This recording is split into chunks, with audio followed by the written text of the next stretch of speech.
Eu te saúdo com a paz do Senhor.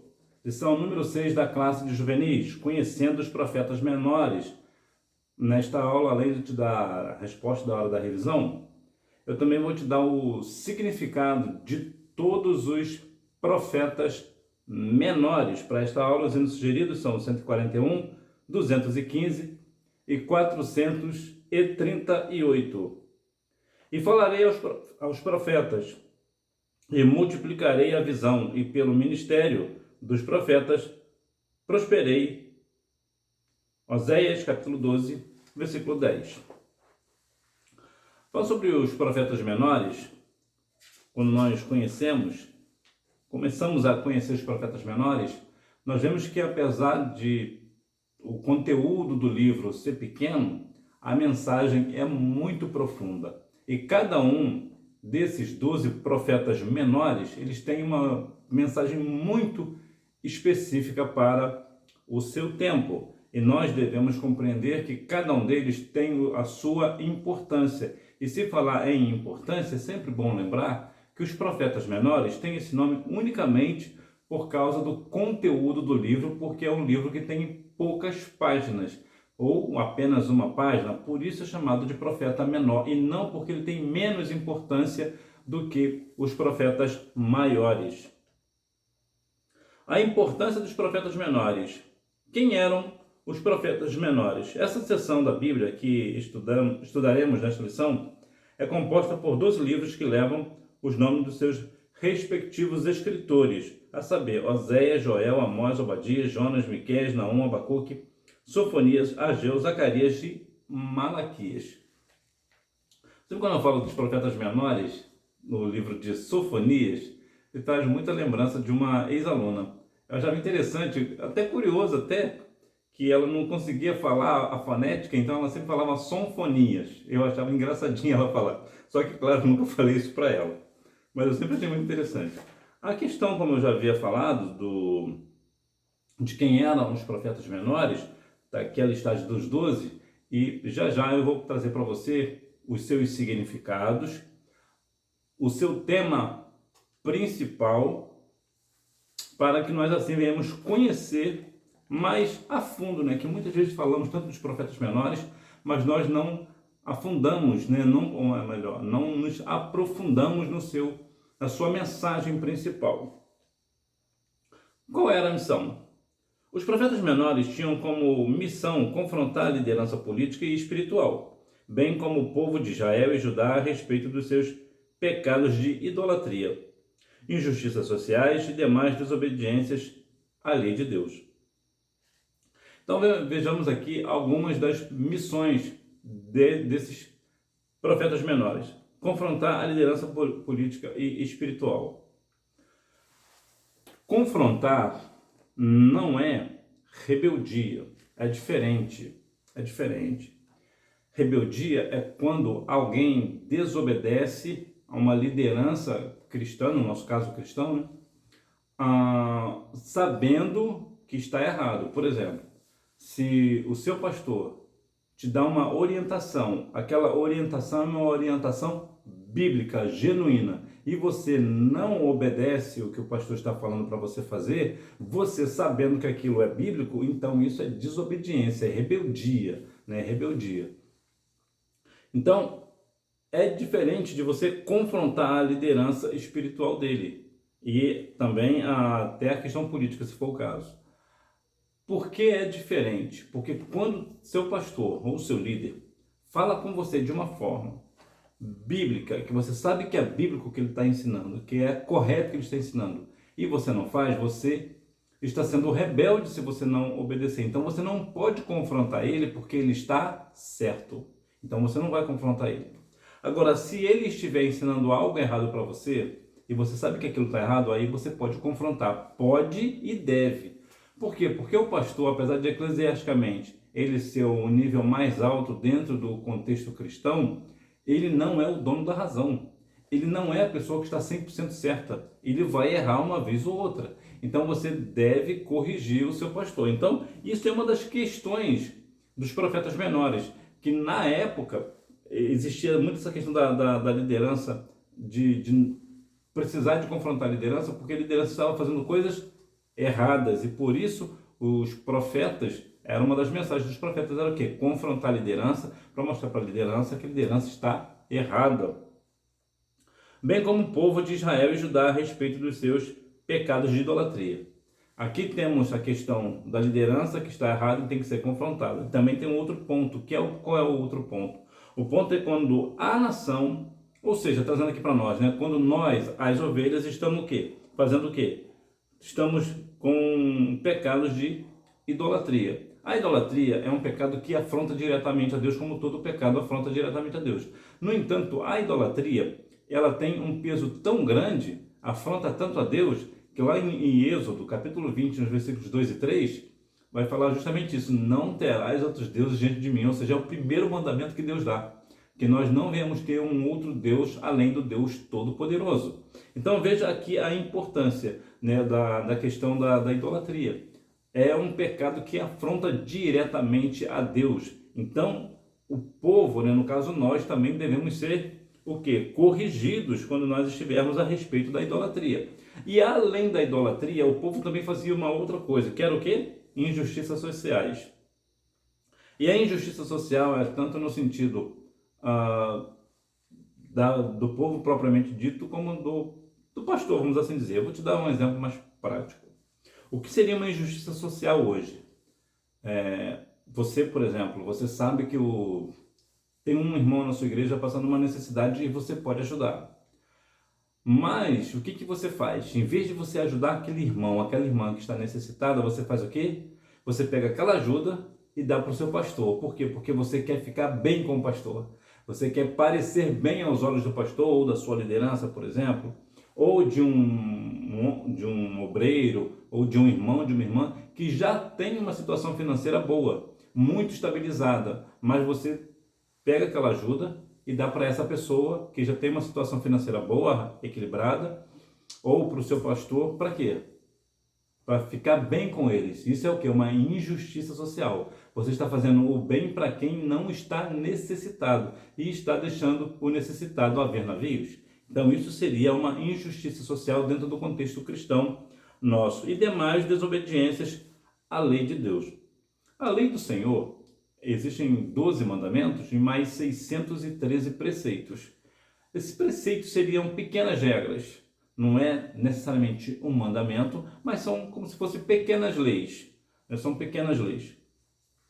Então, a desobediência, ela afronta diretamente a santidade do Senhor. Portanto, essa era a principal missão dos profetas menores. Introdução ao estudo dos profetas menores. Por que menores? Dentre os profetas menores, há 11 livros cuja mensagem aborda problemas relacionados à arrogância dos reis e ao destino de povos ímpios, ou melhor, e ao destino de povos ímpios. Então vejamos que dos 12, 11 fala diretamente aos reis. O que seriam os reis? Seriam o pessoal da nobreza, o pessoal riquíssimo, né? Hoje seria, trazendo aqui para nós, seria o presidente da República. Então seriam, apesar que nós, claro, nós não vivemos numa monarquia, né? Mas só para a gente ter uma noção, para a gente ter um norte, é uma analogia, né? Então, esses livros falavam exatamente, abordavam os problemas relacionados à arrogância dos reis. Eles eram pessoas soberbas, completamente arrogantes. Tudo eu, primeiro eu, segundo eu, terceiro eu. Tudo sou eu quem faço, sou eu quem posso. Então, essa arrogância dos reis. Então, dos 12 livros, 11 fala exatamente contra a questão da arrogância dos reis. Daqui já é uma questão política. Em contrapartida, o livro de Jonas trata da sua experiência no tocante ao chamado para pregar uma mensagem de juízo e arrependimento a um povo ímpio e cruel. Agora você vê, dos 12 livros, 11 fala contra o rei, os reis, né? E um fala contra o povo ímpio e cruel. O ímpio é aquele que não tem piedade, ele não possui piedade para nada. Se porventura trazer aqui para nós, quando você ou eu vemos uma cena de uma pessoa que está sofrendo, nós podemos ajudar e nós não ajudamos, nós estamos sendo uma pessoa ímpia. Ou seja, nós estamos tratando de algo de uma forma ímpia, de uma forma que nós não temos piedade. E cruel. Cruel, apesar de parecer muito similar, é muito parecido com ímpio e cruel ser muito parecido, mas existe uma diferença. Ímpio é aquele que não tem piedade, aquele que deixa as coisas acontecer. O cruel é aquele que faz a maldade acontecer. Ele faz questão de ser cruel. Ele faz questão de... Ele é o ativo, né, da questão da impiedade. Nesse caso, ele seria a pessoa que faz a impiedade, ele pratica a impiedade, ele faz questão de criar aquela situação de sofrimento ao próximo. Então, essa é a questão da questão cruel. Então, aqui vejamos que existe sim a questão da importância de falar a liderança, tanto a liderança religiosa quanto a liderança política, mas também tem a parte dos liderados que somos nós. Nós também temos uma parte de responsabilidade. Nós sabemos que os políticos estão aí para impor impostos à nação, né, para assim roubar a nação, né, de forma clara é isso que acontece, e prestando serviços péssimos para a população e achando que são bons, né? Então, e tem também a questão da liderança política, a liderança do sacerdote, que seria aqui no caso, e também existe a questão do povo, de modo geral. Para fechar aqui o ponto, todos nós precisamos e carecemos de uma mensagem de Deus para confrontar o nosso pecado. Qual o período de atuação dos profetas? Os grandes diferenciais são as temáticas e abordagem desses profetas aos destinatários da mensagem. Essa questão aqui é uma questão que vai falar de muitas coisas, mas eu separei só esse trecho só para eu te dar uma questão aqui bem prática. Você deve assistir muitos vídeos na internet, principalmente o YouTube. O YouTube, ele é uma plataforma que pertence à Google. A Google pertence à Alphabet. O YouTube, ele é a segunda plataforma mais visitada do mundo, perdendo apenas para o Google. Então é muito possível de você assistir muitos vídeos pelo YouTube. E você já reparou, claro, você é uma pessoa atualizada nessas questões de rede social, então você já observou que existem vídeos longos e vídeos curtos. E às vezes o vídeo fala a mesma coisa. Essa aqui é a temática do grande diferencial das temáticas de abordagem. Existem algumas abordagens que precisam ser mais longas, mais difíceis, né? Que são mais profundas e tal. Tem outros que conseguem fazer rápido. Os shorts, por exemplo, do YouTube precisa ter no máximo 59 segundos de duração, né? Porque se assim, quando for convertido, ele converte às vezes para 1 minuto. Geralmente o YouTube coloca 1 segundo a mais no tempo de vídeo. Se você vê, por exemplo, um vídeo com 30 minutos de duração, na verdade o original deve ter 29 minutos e 59. Geralmente o YouTube coloca 1 segundo a mais. Então, aqui nos traz essa dinâmica. Existem mensagens que você pode falar no Reels, que fala também, né? Story no Instagram, né? Assim, eu não sou muito familiarizado com esse negócio de tecnologia, de rede social, mas a ideia é essa. Então, a questão do período de atuação dos profetas é esse, que alguns eram um pouco mais longos na sua fala, na sua mensagem, como é o livro do profeta Jonas, por exemplo, que tem acho que 3 capítulos, né? Já tem outros que tem menos do que isso, e tem outros que eram mais curtos. Para a gente analisar, existe a possibilidade, talvez você consiga falar uma mensagem de um livro num shorts, né? Ou seja, 59 segundos, mas há situações que você precisa de um pouco mais de tempo. Por exemplo, eu faço uma questão aqui às vezes, né? Geralmente agora eu estou fazendo, quando eu vou apresentar as revistas da Escola Bíblica Dominical, eu apresento ela num vídeo comum, que geralmente tem 2 minutos, às vezes 8, às vezes 7, e faço shorts com a mesma revista. Você vê que os shorts eles têm apenas 59 segundos ou menos. No meu caso, às vezes tem alguns shorts que eu faço com menos de 59 segundos. E qual é a diferença de um para o outro? A mensagem é a mesma, tanto os shorts quanto o vídeo de apresentação das revistas da Escola Bíblica Dominical tem o mesmo sumário. Mas quando eu faço shorts, eu apresento somente as lições, E nos vídeos um pouco mais longos eu faço de repente algum comentário durante o vídeo. E isso aqui é a temática, né, das questões dos livros dos profetas menores. Uns têm uma mensagem um pouco mais longa e outros uma mensagem um pouco mais curta. A estrutura dos livros: visão panorâmica, mensagem e propósito. Oséias: o próprio casamento do profeta se torna uma mensagem que ele prega. Deus, motivado pelo amor, restaurará Israel da mesma maneira como Oséias recebeu de volta a sua esposa infiel. O nome Oséias, que significa salvação, livramento ou salvação de Iavé. Iavé é o nome do Senhor. No original não existe a palavra Jeová no hebraico. No original não existe. Então é traduzido como Iavé. Então todas as vezes que alguém fala sobre Iavé, está falando de Adonai, está falando do Senhor. Então aqui você vê uma questão que é muito curiosa, que é a mensagem do profeta Oséias. Uma questão muito peculiar na vida dos profetas menores é que Deus usava um termo que eles entendiam bem, uma situação que eles conheciam profundamente, para ilustrar uma verdade espiritual. E qual é a verdade espiritual de Oséias? Oséias teve filhos com uma prostituta. Essa prostituta, vou te falar no início, Deus mandou Oséias se casar com uma mulher de prostituições, ter filhos com ela. Na verdade, nem lembro se mandou casar, mandou ter filhos. Ele foi e teve filhos com essa mulher. Quando ele teve filhos com essa mulher deixou Oséias e voltou para a prostituição.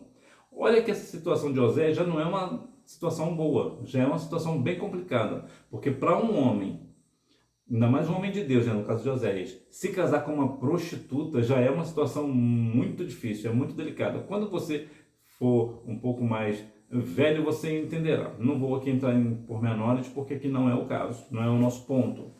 Então Oséias foi lá e teve relações com essa mulher e teve filhos. Aí essa mulher saiu da casa de Oséias, do bem bom, e voltou para a prostituição. O que Deus estava mostrando para Oséias? Eu sou um Deus que ama um povo de prostituições. E da mesma forma que você se casou com uma mulher de prostituições e ela te trocou pela vida de prostituição, assim também é o meu povo. Me troca para viver numa vida de prostituição a outros deuses. Veja que Deus usou uma linguagem do que está acontecendo com Oséias, da vida que acontece com Oséias, para ilustrar uma verdade, para mostrar uma realidade espiritual. Então veja que aqui a questão de Oséias, que Deus aqui motivado pelo amor. Deus sempre é motivado pela questão do amor. Joel. O dia do Senhor é revelado ao profeta Joel por meio da imagem amedrontadora da praga de locustas, que no caso é gafanhoto, né? Joel chama a nação ao arrependimento. Quando a nação realmente se arrepende de seus pecados, o Senhor julga os povos que o oprimiam. Deus vê aqui a questão de Joel, que também significa Iavé é Deus. O nome Joel significa Iavé é Deus. Veja que o Senhor, ele revelou o dia para o profeta Joel, como seria a situação. Vinha uns gafanhotos, né? Então, quando esse povo realmente se arrependesse dos seus pecados, o que aconteceria?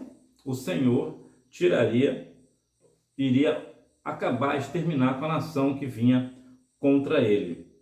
O profeta anuncia também o derramamento do Espírito e a restauração de tudo o que o povo havia perdido. Então, vemos aqui dois pontos importantes. O primeiro ponto, que é a questão do arrependimento do povo, né, que o Senhor iria oprimir os povos que oprimiam, ou melhor, iria julgar o povo que oprimia o povo de Israel.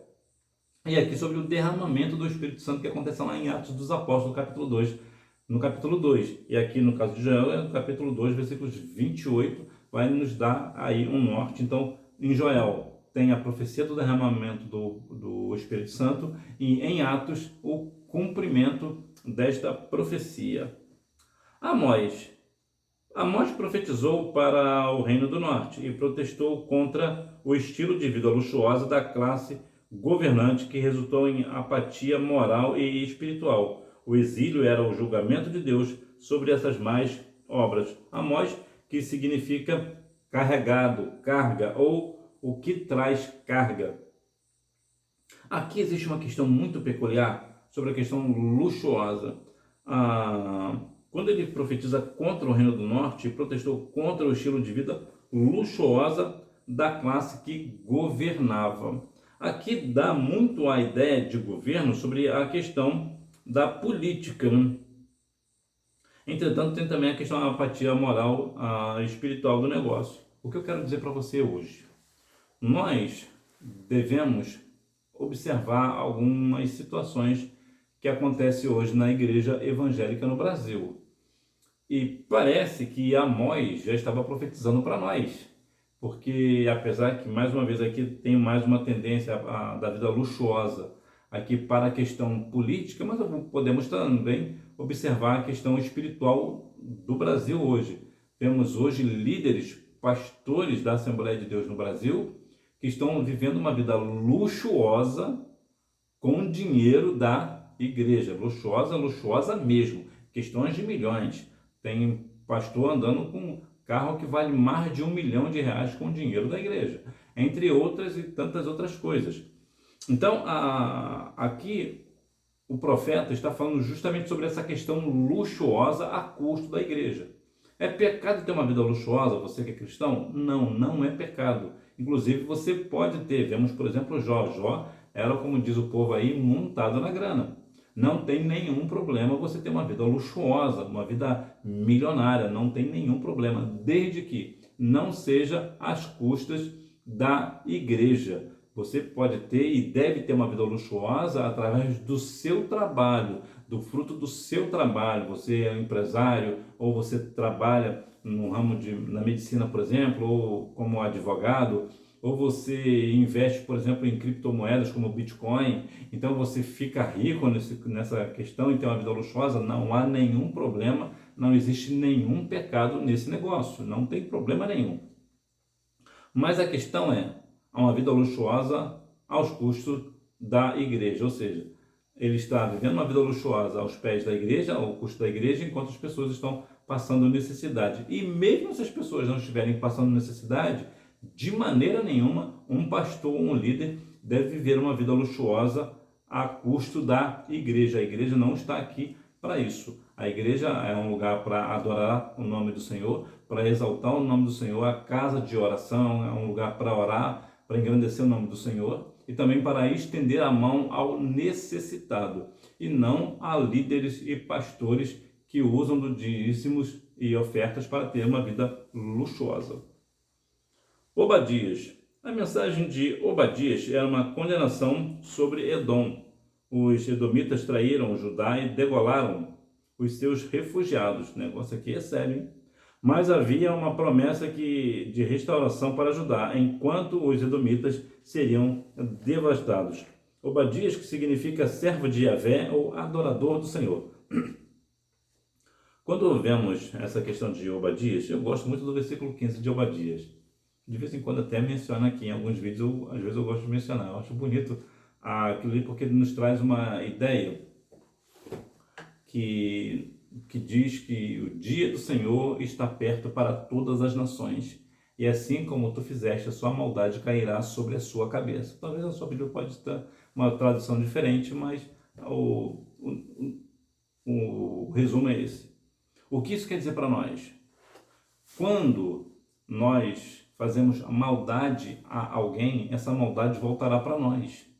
É a lei da semeadura, é o que está lá em Gálatas 6:7. Deus não se deixa escarnecer, tudo que o homem plantar, isso também ele vai colher. Ou seja, se eu estou plantando uma maldade, essa maldade vai cair sobre a minha cabeça. Então veja que aqui temos uma condenação sobre Edom, os edomitas traíram, né, a Judá, traíram Judá e degolaram os seus refugiados.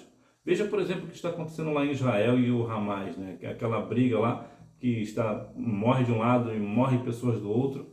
Então, aquilo ali vai nos dar muito uma ideia do que é uma pessoa refugiada, uma pessoa que está com alguns problemas sobre guerra, por exemplo. Então, pode troca de reféns, ou liberta refém, ou mata refém. Uma guerra nunca é bom, uma guerra nunca é boa.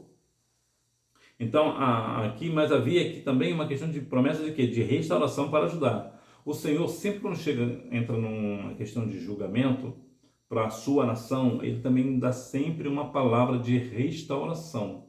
Agora, quando o povo não é do Senhor, há uma condenação e, em alguns casos, eles seriam devastados, como é o caso dos edomitas. Existem algumas nações que vieram contra o Senhor e desapareceram do mapa. O Senhor julgou, destruiu e acabou. Por quê? Porque não é a nação dele. Existe aqui, e não é uma questão aqui de predestinação.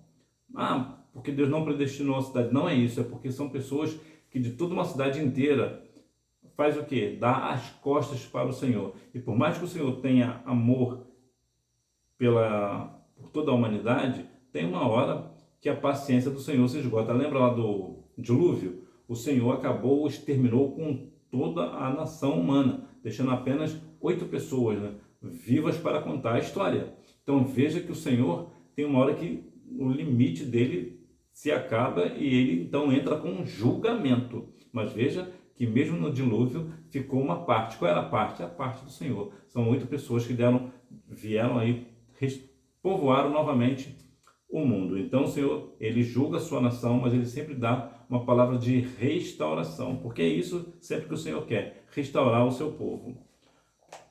Jonas, o livro de Jonas relata a história do profeta. Após receber a comissão, ele decide fugir e sofre as consequências dessa escolha. Jonas, que significa pomba, manso ou meigo, Jonas traz aqui uma ideia muito interessante sobre a questão da desobediência. A desobediência de Jonas fez com que ele caísse na consequência da sua escolha. Lembra que eu falei para você agora? Tudo que eu me plantar, isso também ele vai ceifar. Tudo que nós fazemos, existe uma consequência. A consequência de Jonas desobedecer uma ordem direta do Senhor foi o quê? Foi virar comida de peixe. Bom, ele não foi necessariamente devorado para alimento, né? Ele foi devorado e ficou lá uns 3 dias, lá no ventre do peixe. E aqui você pode escolher o peixe que você quiser. Uns falam baleia, outros falam que foi um grande peixe, outros falam que foi cetáceo. Você pode escolher o que você quiser. Pode ser uma corvina também, você que sabe. Por quê? Por que eu digo isso? Porque algumas pessoas dizem que a baleia não consegue engolir uma sardinha, ainda mais um homem. Bom, é verdade. Entretanto, o Deus que fez a baleia poderia muito bem ter aberto a sua boca para engolir a Jonas. Também acredito que pode também ser um cetáceo, que é um tipo de baleia, mas ela tem a boca um pouco maior, né? A garganta dela é um pouco maior e que até no século XIX houve um relato, acho que foi nos Estados Unidos, um homem que foi engolido por uma baleia. Mas parece que conseguiram salvar ele, conseguiram tirar ele da boca da baleia. É um Jonas, né? O Jonas dos tempos modernos. Então, o que é essa grande lição de Jonas? Se Deus mandou você fazer uma coisa, não faça gracinhas, não inventa, faça. Mas aqui aquele povo lá é cruel, é ímpio, vai acabar comigo. Ainda que acabe com você, a sua salvação está garantida porque Deus mandou você fazer. Então, se Deus mandou você fazer, não tenha medo, tenha firmeza no Senhor, tenha fé que o Senhor vai te dar vitória. Ou uma vitória que você vai continuar vivo, ou uma vitória que você vai partir para a eternidade com Cristo. De qualquer forma, você será vitorioso. No ventre do grande peixe, contudo, Jonas recebe uma nova chance para cumprir a missão e o povo de Nínive se arrepende. Eu quero te falar aqui sobre 2 questões sobre essa questão do grande peixe. A primeira é que é muito interessante que Jonas, quando orou, Deus não respondeu a Jonas. Deus não respondeu a Jonas. Deus respondeu ao peixe. Olha que interessante. Deus em nenhum momento disse a Jonas. O que aconteceu foi o quê? Foi que Deus fez com que o peixe cuspisse Jonas. E aqui está outro ponto que eu quero falar para você. A baleia, o grande peixe, não cuspiu Jonas em Nínive, como muita gente diz. Muitas pessoas dizem que a baleia cuspiu Jonas em Nínive, e isso é uma mentira, porque Nínive não tem praia, e aí começa a discussão para dizer que a Bíblia é mentirosa. Bom, é verdade que em Nínive não tem praia, isso é verdade, não existe praia em Nínive. Mas a Bíblia em nenhum momento diz que a baleia cuspiu Jonas em Nínive, diz que cuspiu na praia. E onde foi isso? Você vê lá em Jonas, você lá no capítulo 3 de Jonas, vai nos dar um parecer sobre onde foi. Eu vou ver aqui para você, porque certamente você não vai ler a sua Bíblia, né? Leia aqui comigo, medita junto comigo aí. No capítulo 3 de Jonas fala assim, ó, veio a palavra do Senhor, segundo a vez a Jonas, dizendo, levanta-te e vai à grande cidade de Nínive e proclama contra ela a mensagem que eu te dou. Olha o que ele fala no versículo 3, que é para matar essa questão. Levantou-se Jonas e foi a Nínive, segundo a palavra do Senhor. Ora, Nínive era uma grande cidade de 3 dias de jornada, ou seja, a baleia cuspiu Jonas num lugar e ele teve que andar 3 dias para chegar em Nínive. Portanto, a baleia cuspiu, na verdade, Jonas no mar do Mediterrâneo. Ficava a cerca de 800 quilômetros, 177 quilômetros de Nínive. Isso é o que geralmente fala os estudiosos, mas essa distância pode ser essa mesmo, pode ser mais, pode ser menos. Eu até acredito que seja menos do que isso, que eu acho que 877 quilômetros é muito tempo para andar, muita distância muito longa para andar só em 3 dias. Só se a pessoa só se for canelinha de fogo, né? Vai ver, Jonas era uma canelinha de fogo, né? E conseguiu andar bem. Então aqui tem essa questão da vida de Jonas. Miqueias, o profeta Miqueias protesta contra as injustiças da sociedade, bem como contra a falsa religião. Por fim, o Senhor pronuncia um julgamento contra o seu povo, seguindo de uma futura restauração. Veja mais uma vez aqui o Senhor restaurando o povo. O Senhor tem sempre uma palavra de restauração para o povo. Miqueias significa quem é como Yahvé. Na verdade, isso aqui é uma pergunta, né? Quem é como Yahvé? Isso é o significado de Miqueias. Aqui falando aqui sobre a questão do julgamento do Senhor, que o Senhor sempre vai a julgar o povo que vem contra o seu povo, o Senhor sempre julga, sempre entra com juízo, mas também de contrapartida vem sempre com uma palavra de restauração para o seu povo. Mas aqui eu quero me ater sobre a questão da religião, a falsa religião. A religião é algo que você precisa ter muito cuidado para falar hoje, né? Mas aqui, como nós estamos falando somente da nossa religião, que é o cristianismo, eu quero deixar uma coisa bem clara para você. Muitas pessoas dizem hoje que a religião não salva ninguém. Isso não é verdade. Por que não é verdade? Porque Jesus é a religião. Jesus é a nossa religião. Por quê? Porque Mateus capítulo 27, versículo 51, nos diz que o véu do templo se rasgou de alto a baixo, nos deu acesso direto ao Pai. O que Jesus veio fazer? Veio religar o homem a Deus. E o que significa religião? Religar. Portanto, Jesus é a religião que salva. Inclusive, é a única religião que salva. E a religião perfeita, que aqui está falando da falsa religião, eu vou te falar, a religião verdadeira está em Tiago, capítulo 1, versículo 27, que vai falar sobre o cuidar das viúvas, né? Nas suas aflições, entre outras coisas. Isso é a religião verdadeira. Não anuncia a destruição da Síria, assim como da sua capital, Nínive. Com isso, o povo de Judá seria aliviado de muitas tensões. Não significa conforto, consolo ou cheio de consolação.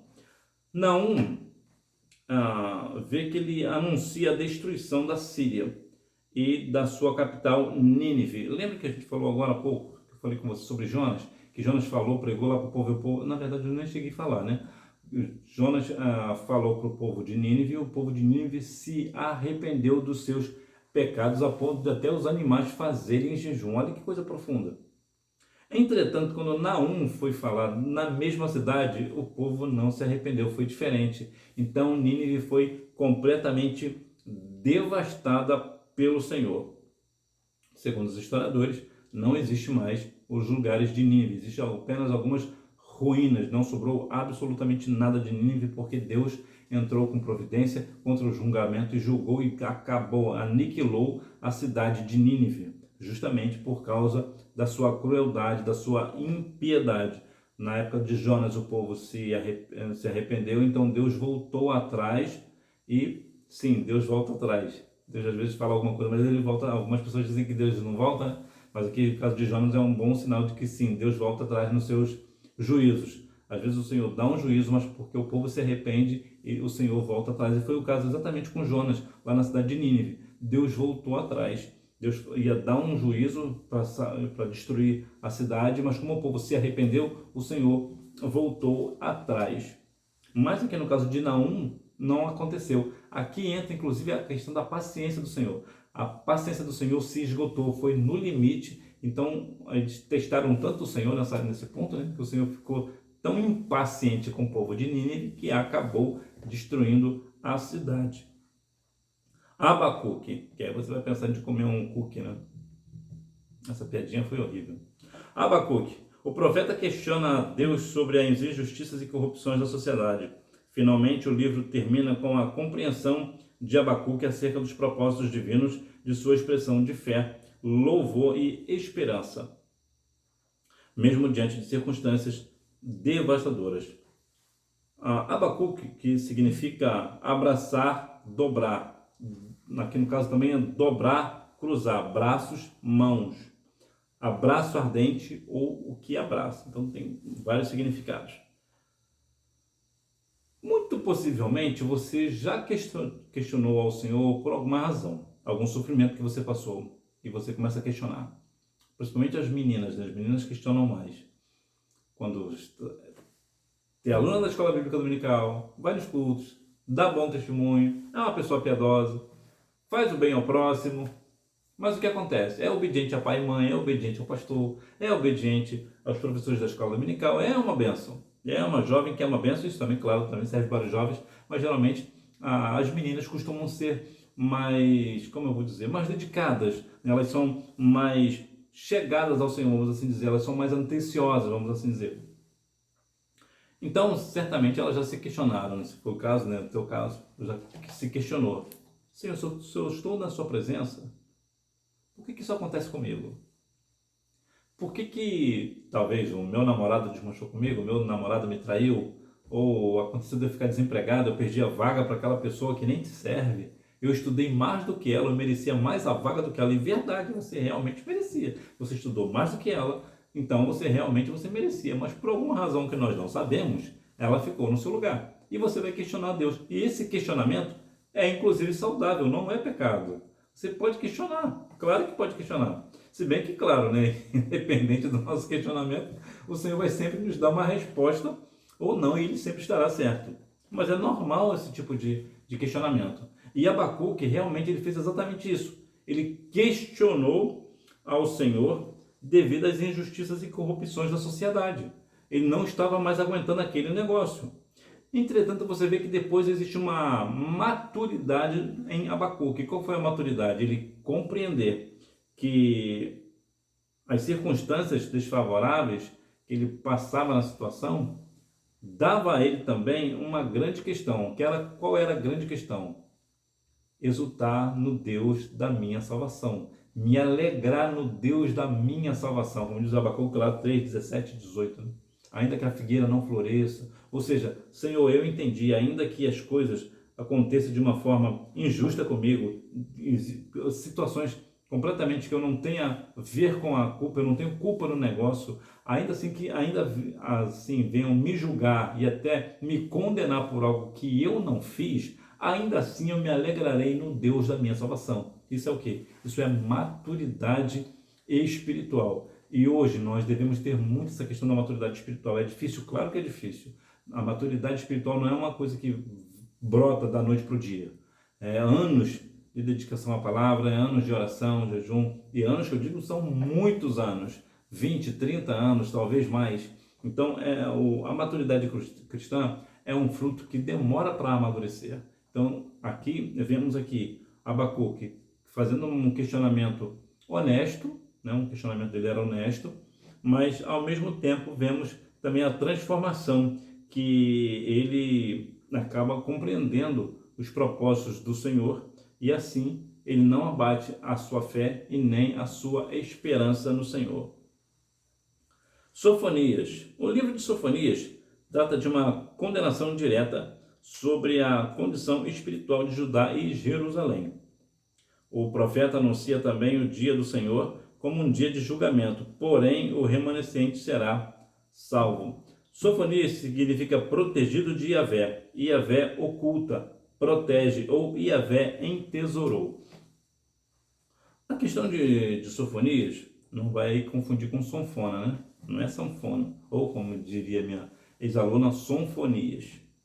O livro de Sofonias nos dá essa condenação direta sobre a condição espiritual de Judá e Jerusalém. Hoje vivemos um tempo que é situações assim, até muito complexas dentro da igreja, mas de modo geral, como é que está a nossa vida espiritual com o Senhor? Porque o fato de você ir à escola bíblica dominical é uma bênção. Você ser uma pessoa, estar ali presente na igreja é uma bênção. Ser ativo na igreja é uma bênção. Mas isso não significa que você esteja com um nível, né, espiritual alto, elevado. Isso não é comunhão com Deus. Estar na casa do Senhor não é comunhão. Veja, por exemplo, o caso de Ofni e Finéias. Eram da linha sacerdotal, ou seja, depois que o pai morresse, um deles iria assumir o sacerdote. Eles estavam sempre no templo. E o que eles faziam no templo? Coisas horrendas. Chegavam até o ponto de ter relações sexuais dentro do templo, com mulheres. Olha que situação. Olha que pecado. Então, o fato da pessoa estar dentro da casa do Senhor não significa, ainda que venha da linhagem, seja filha do pastor, no nosso caso, vou trazer para nós, né? Ainda que seja filho do pastor, ainda que seja professora da escola bíblica dominical, independente, o fato da pessoa estar dentro da igreja, caminhar dentro da igreja, ir em todos os cultos, ser ativo, cantar bem, reger bem, liderar bem, pastorear bem, não significa nível de espiritualidade. A espiritualidade nós medimos no dia a dia, no decorrer do dia. Claro que também se a pessoa está dentro da igreja e nem mesmo na igreja ela não consegue se comportar, imagina na rua, né? Uma certa vez um pastor disse que ele ia para a igreja porque na igreja ele peca menos. E em parte eu concordo com ele. Por quê? Porque quando nós estamos no âmbito da igreja, não é que nós não tenhamos pensamentos perdidos. Às vezes nós pensamos algo que nós não deveríamos dentro da igreja. É possível? Claro que é possível. Entretanto, veja Ofni e Finéias, eles não só pensavam, como também faziam. Então, aqui trata diretamente sobre a condição espiritual. Qual é a minha condição espiritual hoje? E a sua? Qual é a sua condição espiritual? Em termos diretos, se Jesus voltasse agora, nós subiríamos? Tem certeza? E por que isso é importante? Porque falamos de tantas coisas, mas muitas vezes o principal nós parece que perdemos, que é o quê? O que Abacuque tinha? A alegria da salvação. Nós devemos viver uma vida com alegria na nossa salvação. Eu sou alegre porque eu sou salvo na pessoa de Cristo. Ainda que as coisas aconteçam, tristezas, lutos, tantas coisas terríveis, né, situações financeiras difíceis de vencer, como foi o caso lá de Jó, por exemplo, né? Mas ele se manteve firme. Por quê? Porque ele tinha prazer na salvação. Eu sei que o meu Redentor vive, né? Jó 19, 25, né? Eu sei que o meu Redentor vive e que por fim se levantará. Então ele tinha, apesar das circunstâncias da vida, Jó possuía uma esperança, uma certeza no Senhor fora do normal. Por quê? Porque ele tinha a alegria da salvação. Então nós devemos também ter a alegria da nossa salvação. Ah, mas eu não tenho alegria da minha salvação. Então ore ao Senhor, busque a Deus para que assim você verdadeiramente seja uma pessoa alegre, porque você sabe que você está salvo na pessoa de Cristo. Ageu, a mensagem de Ageu é um despertamento aos exilados que retornaram do cativeiro. Eles estavam empenhados em seus próprios interesses, enquanto a casa de Deus estava em ruínas. Vou falar um pouquinho aqui sobre o velhinho, né?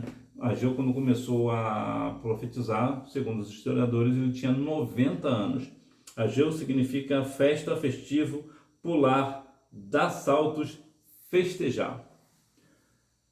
Ageu, apesar, se os estudiosos realmente estiverem certos, seria um velhinho aí de 90 anos, já até aqui no Brasil já estaria aposentado fazia tempo, né?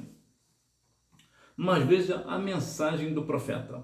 Era uma mensagem firme. Por quê? Porque as pessoas estavam voltando da prisão, né? Vamos assim dizer, né? Porque de fato era isso, estava voltando do exílio, né? do cativeiro, melhor dizendo.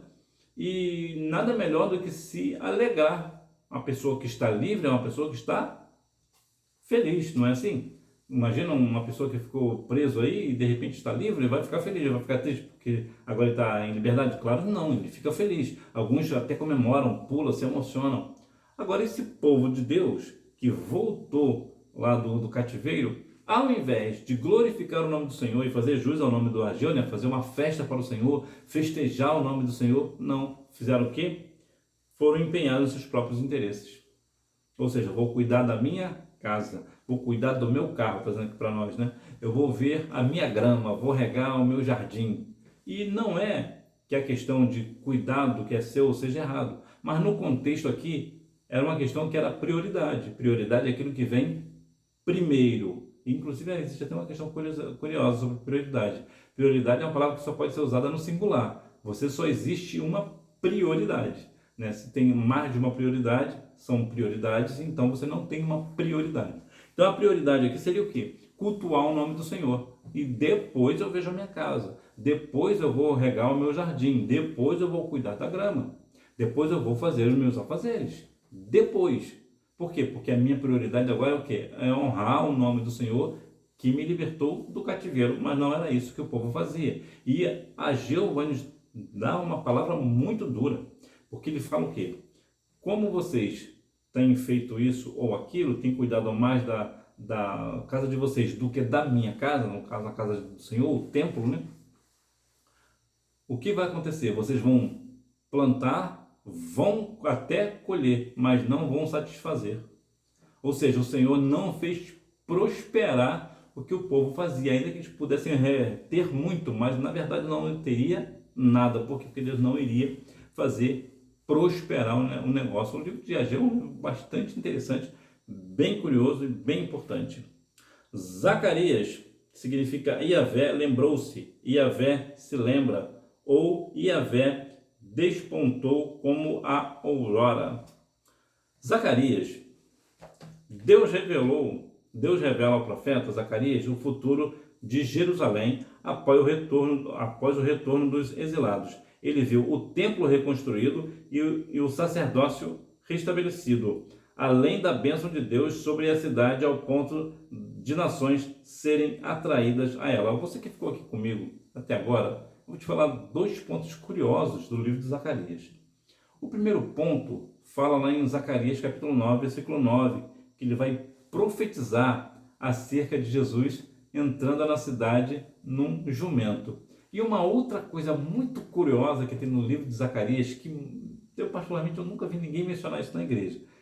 Depois que eu voltei para Jesus, tem cerca de uns 30 anos, até hoje eu nunca ouvi ninguém comentar, não sei se de repente na sua igreja já comentou. Mas no livro de Zacarias existe uma única referência que fala sobre anjos no feminino. E está no livro de Zacarias, capítulo 5, versículo 9. É a única referência bíblica que traz um anjo na figura de uma mulher, porque em todas as vezes que o anjo aparece, é sempre na figura de um homem, de um varão. Então veja que Zacarias, aqui Deus revela para ele o futuro de Jerusalém.